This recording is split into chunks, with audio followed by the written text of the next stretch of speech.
Welcome to Pushback. I'm Aaron Maté. The congressional testimony of Special Counsel Robert Mueller showed that while the Trump-Russia conspiracy theory might be over, the fear-mongering about Russia is not. Over the course of my career, I have seen a number of challenges to our democracy. The Russian government's efforts to interfere in our election is among the most serious. Oh, it wasn't a single attempt. They're doing it as we sit here.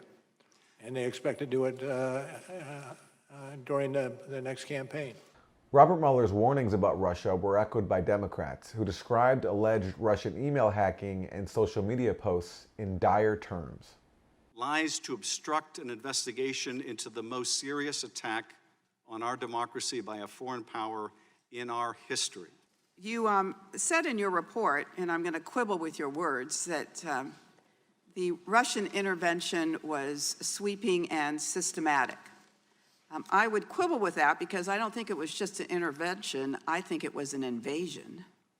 And the Russia panic never stops. Just one day after Mueller's hearing, the Senate Intelligence Committee released a new report claiming that Russia targeted the voting systems of all 50 U.S. states in 2016. The evidence of Russia's alleged role here was redacted, along with most of the report's contents. But it does acknowledge that there is no evidence that any votes were changed. Stephen F. Cohen is Professor Emeritus of Russian Studies at New York University and Princeton. He's also the author of several books, including his latest, War with Russia, From Putin and Ukraine to Trump and Russiagate. Welcome, Professor Cohen. Your response to what you heard this week from Mueller and congressional Democrats with these dire warnings about Russian government interference. The commentary afterward, primarily by Democrats, is unlike anything I've ever experienced in my rather long life in this country. I mean, the things that were being said are outlandish, and there's no evidence for them. But these Democratic liberals, I guess they are, even progressives, are describing the alleged crime of Trump, some involvement with Russia, for which there's no evidence whatsoever, as an attack on the United States. They seem to have missed Pearl Harbor. I mean, these people are operating not only outside of history, but outside of even recent memory. And to hear and see this kind of discourse in the mainstream of our politics, I don't think, so far as I can remember, there's ever been anything like this in my lifetime. We have moved with these allegations of Trump and Russia and the ramifying aspects about involving our intelligence agencies and the rest, place where I think politically we've never been. And I'd just like to say, by way of a postscript, that I read in the papers and hear on TV that Russiagate will end soon. No, it will not. It will not end for a very, very, very long time, partly because of the magnitude of the allegations, and partly because, based on solicitations I get on my computer every day, many Democrats intend to run for the House in 2020 on this theme of fighting Trump, Putin, in Washington or something. So Russiagate is here to stay for a long time. In terms of the Mueller hearing itself, no new revelations there. A lot of still lingering questions to result from the investigation, which Mueller very pointedly refused to answer, deflecting or declining to answer, I think, more than 200 times critical questions. You've said that this review being conducted right now by Attorney General William Barr is where the real answers will come from, and that's something that we should be supporting, whereas right now some Democrats are in fact attacking it. I am not confident that Barr will answer the question he has asked, but he's asked, in my judgment, and you and I might have discussed this on a previous broadcast, he says he wants to discover the predicate of the counterintelligence investigation into Trump. That is, in plain, non-lawyerly language, he wants to know how Russiagate began. I wrote an article some time ago saying there were 3 different theories of how it began. One theory, though I think it's more than a theory because the evidence is there, is that what we call Russiagate, that is, these general allegations that Donald Trump for a long time and continued to be compromised or in cahoots with the Kremlin, One theory is this was begun by intelligence services, the American intelligence services and their allies in England, possibly in Italy and elsewhere. Now, Barr himself said something enormously interesting. He said he was not interested primarily in investigating the FBI, because that's where the heat's been ever since Comey screwed up everything from Clinton's letters, emails forward. But he wanted to look at the CIA. And that means looking at the role of John Brennan and James Clapper. Now, these were Obama's intelligence chiefs. If Barr pursues this investigation, and the question is, how did Russiagate originate? It's enormously important. If he becomes partisan and turns it into a political war against the Obama administration, it won't do us any good. But my feeling is that the only way we'll begin to overcome this cancerous malignancy that's spread through our political system and that we call Russiagate is to learn how it began, because it was fraudulent. It was driven by malign motives. And once that becomes clear, it might diminish its role in our life today. But for now, all we have is Barr. I would prefer, I don't know how long memories are, and I don't remember whether you and I discussed this, but back in 1975, I think it was, there was the so-called Church Commission or committee in the Senate that investigated the CIA and its activities from in the 60s and 70s, going back to the 50s. And there were a lot of revelations. Church was a liberal Democrat, but his co-chairman was a very conservative senator from Texas, John Towers. That's what I think is something, because Barr is affiliated with Trump. So even if he finds truth, people are going to say, if they want to, oh, it's not true, it's coming from Trump. Whereas if we had something that was, say, in the Senate and bipartisan, we might not only get to the truth of how Russiagate began, but an answer that might be widely accepted. With Barr, I think it's going to, I wish Barr well, but I see these political attacks on him already. Well, the problem with the Senate is right now, instead of doing that, they're putting out reports like what we just received from the Senate Intelligence Committee investigating alleged Russian interference, and the new quote-unquote bombshell coming out one day after Mueller's appearance, which I don't think was an accident, said that Russia had the capability to penetrate voting systems in all 50 states, and that they could have changed votes, but that they didn't. Now, the report they released was heavily redacted, and the information we've gotten before is not very convincing. There was a big bombshell in The Intercept over a year ago based on a leaked NSA document from Reality Winner. I think The Intercept misrepresented what that document actually said. The document actually could not positively even make an attribution to the Russian government, even though everybody, including The Intercept, claimed that it did.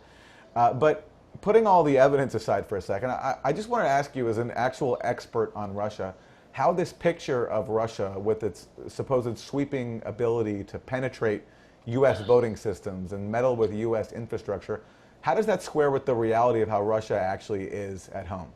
Well, it doesn't square, excuse me, but stop and think. Russia has the capacity, with its nuclear weapons, to completely destroy the United States of America, but it doesn't do it. Just because Russia has the capacity to interfere in 50 state American elections doesn't mean it does it.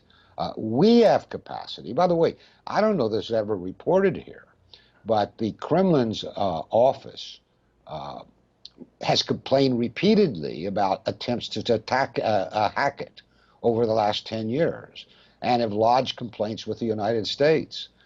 This is not new, and we are not innocent. I read the other day that the Chinese and the Iranians are now hacking, but along with the Russians. But we pioneered hacking. We need a treaty, obviously. But I ask myself, and we probably don't have time to explore this. What motive would Vladimir Putin have for, quote, attacking democracies? That's the charge against Putin. Would you agree? Because it's not just American, it's said to be he's attacking European democracies. Apart from the kind of ritualistic meddling that all sides have done since the early 20th century, that there's no evidence. Moreover, and this is the key point, I don't know if I've made it with you before, Putin's mission, historical and self-professed, is to rebuild Russia. To do that, and he said this repeatedly and he's acted on it, he needs the markets and the economic relations with Western democracies that he pursued with great vigor up until 2014 when the Ukrainian crisis began.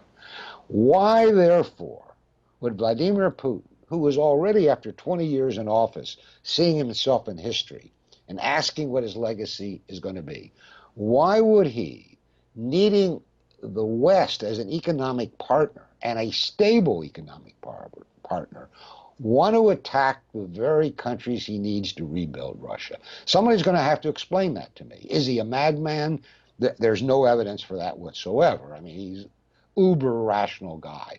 Does he not understand where Russia was in collapse in the 1990s and that his historical mission is to rebuild Russia primarily at home? He talks about it all the time. He never says publicly any of the things that are attributed to him as an enemy of Western democracies. So maybe he has a secret agenda. I don't know. But I have never seen any evidence of it. And by the way, just remember, Aaron, until 2014, when Ukraine began, and who began that is not quite the story we're told in this country, Putin was a regular, welcomed, embraced member of the Western democratic clubs, the G20, the G80, was always with them, and they were all friendly. So that was how he saw himself as a leader. So he had no motive to do what he's being accused of. Now, were some Russian rogue intel guys operating fun and games and fiddling around?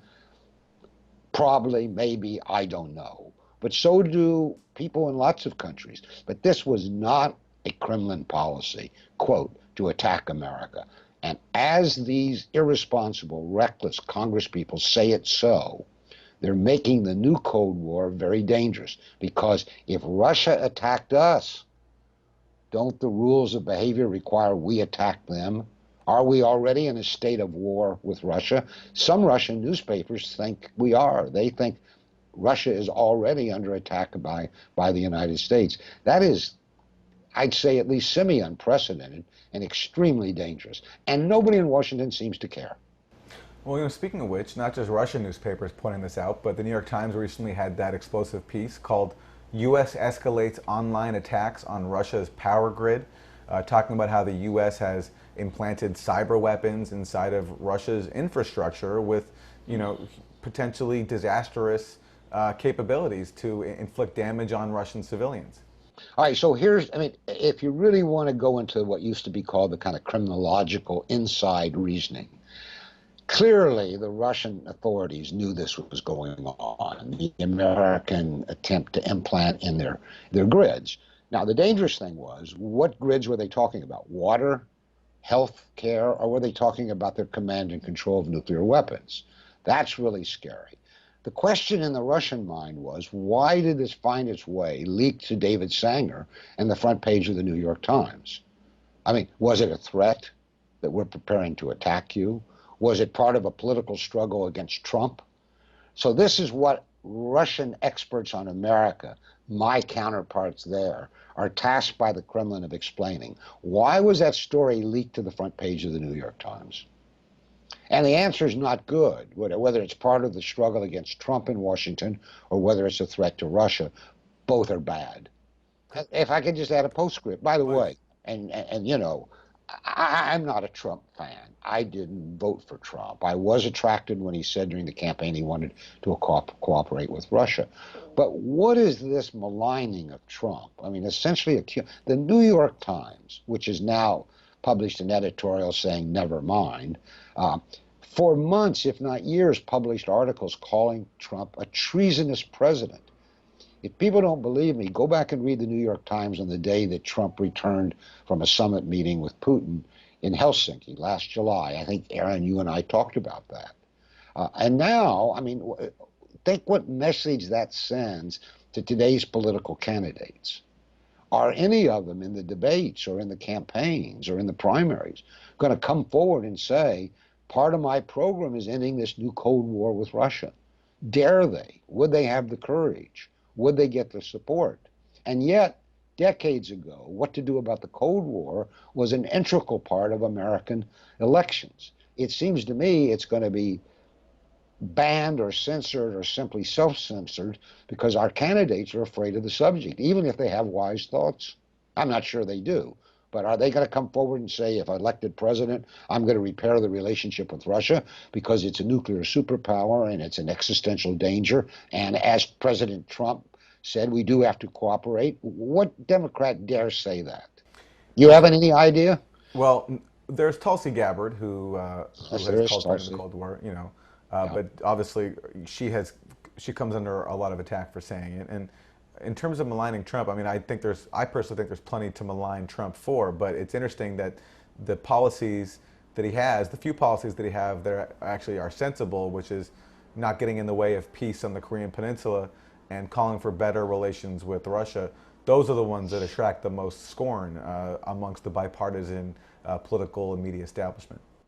And historians will one day, I assume, when they write this history, ask why the sensible things that Trump did or tried to do, the opening to North Korea, the improving relations with nuclear Russia, why they were, as you put it, the topics of particular scorn. Historians will conclude, of course, that this has more to do with us than it does with Trump, and the judgment will not be a favorable one. Now, whether there's time to turn things around, I'm not sure, but a lot will depend on the Democratic candidates. And as you say, so far, I guess Tulsi Gabbard is the only one who's refused to participate in this. And of course, she's been beat up for that and called a Putin candidate, for which it's just preposterous.